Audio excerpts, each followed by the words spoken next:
going on, everybody? Welcome back to the channel. Today I'm going to be going over probably the thing I get asked about the most on this channel are questions about my Gheenoe, and I feel like it's an absolute staple to my channel.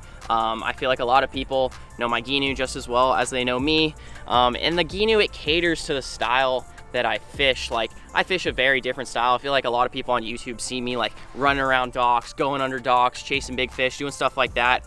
It works perfectly for what I do, and I've basically learned to fish the boat over the years to its like best, to the top tier, like I'm getting the most out of it is what I'm trying to say. And I hope that you guys see that in my videos today. We're gonna be going through the whole Gheenoe, taking you guys from top to bottom, everything about it, the accessories I like to have. If you guys are looking for a Gheenoe, looking into getting one, this is the video for you. I'm gonna go through pretty much everything, even a little bit of my fishing gear and filming gear. This is the Gheenoe tour for 2021. I try to do this video maybe once a year or something like that, but let's go ahead and get into it. So this boat right here, this is a 15.4 Gheenoe Highsider. Basically what you guys need to know is 15.4 means 15 foot 4 inches long from the tip of the boat to the transom. Now, there's a lot of different Gheenoes. A lot of people ask like, what's the best Gheenoe for me? Long story short, 15.4 Highsider is a good all-around boat. It's not too big and it's not too small. Gheenoe makes something like a 13-footer. They also make a 16-footer. They do several different boats, but this boat is kind of right in the middle and a very good boat for your first boat. So I'll walk you guys through it here. I know a thing I get asked about a lot is it stable? Now the answer to that is it's different for everyone. Not everyone is my size. I'm 5'8", 170 pounds, and I'd say it's decently stable. Now, if you're 6'3", 200, it may not be stable. So you just got to kind of think about it on maybe your size. Are you going to fish with 2 people, maybe one person most of the time? It all depends, but I'd say for the most part, if you're fishing by yourself, it's going to do the job. So I'll take you guys from the top all the way back to the bottom here, listing some of the accessories and things that I can't go without. Long story short, 55 Minn Kota, what is this, Riptide trolling motor. 55 is pretty strong for this boat, I will say. It'll pull this boat probably 5 miles an hour at max speed. Then here, come take a look down in here. We have the trolling motor battery right here. It actually connects to my bilge pump as well. I'll go over that when I get to the back of the boat, but they're both wired to that one battery. I don't have any switch panels or anything fancy like that, just straight up wired up. That is a size or class 24, I think it's called. I think it's class 24. I think that's the terminology on it. But I know a lot of things I get asked about. Well, I get asked a lot about this thing right here. This is the thing that the trolling motor actually connects to, and then it connects to the boat here. So this, I got this from Custom Gheenoe. I want to say it was like $190. It was nice and pretty when I first got it with black powder coated, but the powder coat is starting to come off here. Got a little stake holder right here at the front. Throw the stake in there. I have that mounted on my boat. I'll show you guys that here in a second. But this top bench is where I'm standing like 95% of the time on this boat fishing. This is actually SeaDek. Big shout out to Castaway Customs. They did all the SeaDek in this boat, from the tarpon scales on the gunnels right there, JM logo here, JM logo on the cooler back there as well. And right here we got our ruler. Show you guys this. This ruler goes up to 35 inches. It's pretty solid. I think the actual ruler length is like 37 inches. This gap right here is only 37 inches long. So if you guys ever see me catch a giant snook and I'm like, I don't want to measure it, it's because it literally does not fit in the boat and I don't have anywhere to measure it. There's nowhere in this boat 40 inches long. So that is SeaDek. Big shout out to Castaway Customs. So what we got going on here, this is like the middle section. Usually I keep my bucket right here. There's a little SeaDek pad there that goes down in the middle, and it basically prevents this big bucket here from shaking and vibrating around. Put that right on there. This is a Yeti bucket. No, you do not need a Yeti bucket. It's a $40 bucket, but when you have like 5 different accessories that can go on a Gheenoe, a Yeti bucket, it doesn't look too bad. It's clean. It's a nice looking bucket aesthetically, and I'd say it's pretty durable. It's like the only thing on my boat that has not broken yet. But this thing I get asked about a lot. This is the Thrash Can bucket topper. Big shout out to them as well. They sent me this, and it is a great thing to have on your bucket. I use this bucket as a live well. Usually I'll have an aerator right in there. I don't have it with me today. But this lid is perfect for putting mullet in there because you can pop them in there. They can't really jump out because this gap's too small. They usually hit the top of this the mesh right here, and it's really good for that reason, because mullet love to jump into the top of bucket lids, and if you have a hard bucket lid, they'll kind of beat themselves up. So this soft lid is pretty solid. Alrighty, working our way to the back of the boat here. Well, let me hit this first. There is a little pocket in here. Most Highsiders have this, and I think even the 13 Highsiders as well. I just have some spare parts, and what else is in there? Horn, ropes, just kind of emergency things or things I need to have on the boat. Take a step back here. This is the back section of this boat. This boat's basically broken up into 4 sections. The front bow section, this middle section, this third section here, and then like the bilge area back here. So right here, we got this, you can zoom in right here. This is a turtle box. I know I haven't mentioned this on the channel, but it is an absolute beast outdoor speaker. They sent this to me. Big shout out to them as well. It is super, super loud. I wish I could like show you guys through a video, but I can't even, like, it's so loud, like the audio would just be like all destroyed. But it is super loud, waterproof. It looks good on the boat. Usually I keep it like right here. It is very loud. I cannot say that enough. Very, very loud. Back section here, we have our Yeti cooler. This is a 35 quart cooler. It's strapped down to the last seat here. Keep it right in the middle. Usually I'll sit on it, steer the tiller, or I will pull from it, which you guys have seen a few times. It's not too often I pull from it, but I do have a 17-foot fiberglass push-pull on the side there. I think those push-pull holders I got from Custom Gheenoe as well. I don't know the actual brand. Maybe they're Moonlighter. I honestly can't remember. But yeah, push-pull gets used every now and then for really shallow waters. It's kind of just for looks, or if in emergency I need it. If for some reason I don't have an engine or I don't have a trolling motor, I always have the push-pull to push me somewhere or basically get me where I need to go. It's kind of like an emergency thing. It's good to have on the boat for sure. So I'll take you guys back to the bilge section here. Am I missing anything? Oh, I am missing this, the stake. This right here is a 7 or 6 foot stake. Maybe it's 8 foot, but basically I'll put it up in the holder up at the front of the boat on the trolling motor mount every now and then. Maybe if I'm in real shallow water and I'm trying to keep myself from drifting away or something like that, or I'm at a dock and I need to go park my car, something like that. I'll use that every now and then, but I highly recommend it. And everything I have, or I'll try to have everything that I talk about in this video listed in the description. I'll have Amazon links for it if you guys want to check them out. But guys, I'll take you guys back here to the back of the boat. 3-gallon gas tank here. This thing will probably take you, well, with this engine, I guess it depends, but I feel like I can get like 30 miles in an entire day out of that gas tank. It's pretty solid. So, I mean, some people even put 6-gallon gas tanks in their boat. I got a 3. It does more than enough. I feel like it does me 2 to 3 trips even sometimes, which is pretty solid. But I will give you guys a secret or a tip that I dealt with for a long time. I dealt with getting water, moisture in my gas tank or just in the engine, I guess the fuel line altogether.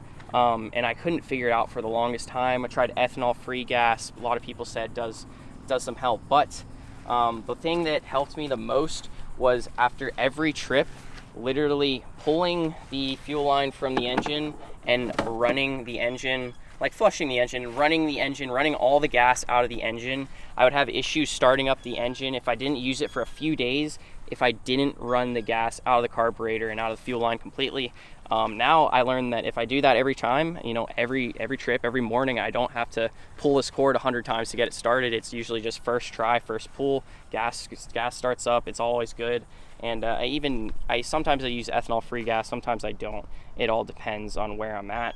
But if you're having trouble with getting moisture or water in your gas tank, try that. Run all the gas out of the carburetor every single trip, and I think that'll help you. But what else we got here? We got 2 life jackets because that's what you need.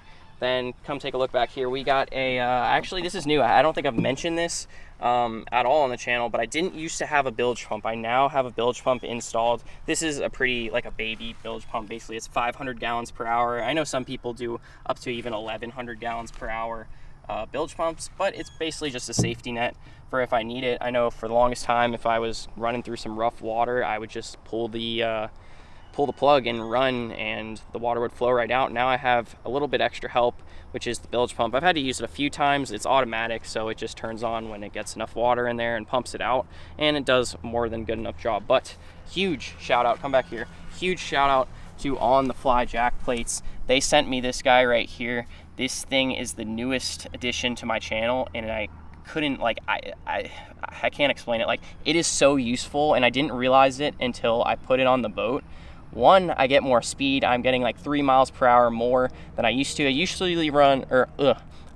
to run like 19 miles per hour on a dead glass day. Now I'm getting 22 miles per hour on even into some headwind. Like, it's pushing really well. And what that does, if you guys don't know what a jack plate does for a boat, it basically lifts the engine up, and that causes less of this to be in the water, and that basically pushes the boat faster. And lifting the jack plate up like that, you can run in some skinnier water. If you want to idle back into somewhere that's really shallow, you don't want to use the trolling motor, you want to get back there kind of quick, or you need to go a long distance, jack this guy up and, you know, idle back there. You can run in literally inches. And the good thing about it, even at its max height, the engine will still pee just fine. And yeah, I will show you guys one thing I didn't just mention now.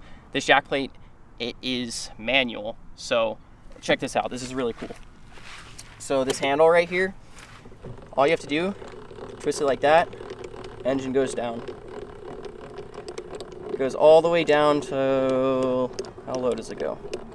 I think I was just at max height, I'm not sure. Perfect running height for my boat I found is to be about 6 inches, which is about, jack it all the way up here. This is easy to do while you're on the water.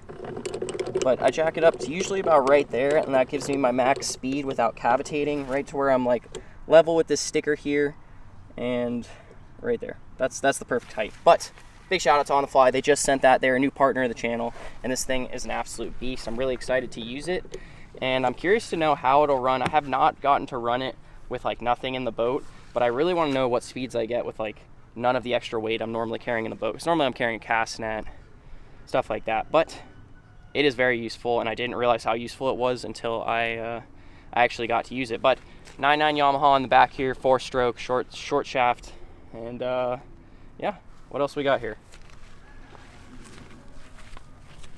Oh, we'll take a look at the rods here. You guys ask a lot about what rods I'm using. Both these rods you guys can grab in the description. This is my, let's see, this is a 7-foot 10 to 20 medium rod. This is what I'm using usually with the 2500. Right now I'm running a Vanford on it. It is an absolute beast reel, really like it. But you guys can grab this rod in the description, and you can grab this rod in the description as well. This is my heavy rod, 7.6, 20 to 40 pound. This thing is great for pulling big snook out of docks. Right now I have a 5500 spin fisher on it, 30 pound braid, got a little NLBN rigged up right now. And what else am I missing? Oh, 15 pound braid on the lighter rod as well. Alrighty guys, so we're gonna go over the last couple things I wanted to talk about today, which is camera equipment I use for my videos. Long story short, the camera you guys are watching this video on right now, this camera, this is the Sony A7C. Long story short, it is a full frame, or a compact full frame camera. It is a beast, and it is very good in low light, which is the reason I got this camera. I used to film on a Canon 80D, and it didn't do too well when it was in the mornings or close to the afternoon, nighttime, stuff like that. This camera is a beast when it comes to low light stuff, so I wanted to do some more night videos. I did knock out a night video a few weeks ago. You guys should check that out if you haven't already. Big tarpon in the dark, basically. But this camera does a really good job at filming at nighttime. So that is one of the main reasons I got it, as well as 4K footage, which right now you're watching at 4K. But one of the other things I use, this is the Mavic Air 2. This is the drone I use. I used to use the original Mavic Air. This is the newest Mavic Air, but it is a beast as well. Film a lot of stuff within 4K, a lot of active tracking where I'm basically just fishing, talking, and this camera or this drone is just following the boat, tracking me, and does a really good job. Drone, and then the last thing is the chest camera I use quite a bit.